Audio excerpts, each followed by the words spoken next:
Ini Wan ada nak tunjuk dekat hampa macam mana nak buat wiring loceng. Okey kalau kita tengok dekat sini, ni adalah loceng kan. Loceng. Dia ada atas 3 terminal, 3 lubang, 240 volt input. Nampak tu atas. Lepas tu bawah dia ada 2 lubang K1 dengan K2. Output 12 volt. Okey, input tu kita masuk live neutral earth. Kita masuk live neutral earth.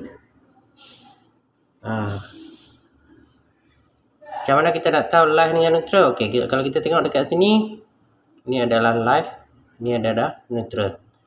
Okey, dapatlah tengah-tengah tu earth. Okey, K1 dengan K2 ni apa? K1 ni adalah P push button, K2 tu balik daripada push button. Switch loceng ni bila kita tekan, dia bagi macam switch loceng dia tak lekat tau. Bila kita tekan tu dia macam ada spring, dia jentak balik.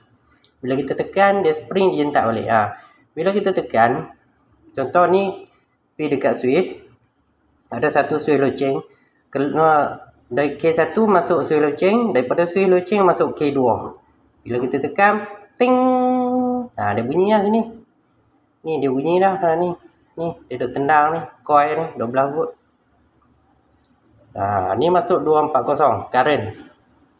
Neutral, earth, live. Senang kan, tak susah pun. Okey, semoga bermanfaat kan. Okey geng, dah siap.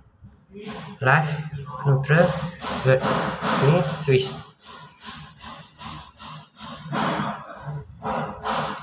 Bila kita tekan switch, dia macam tu lah. Switch loceng ya. Okey geng, semoga bermanfaat. Wacau lu geng.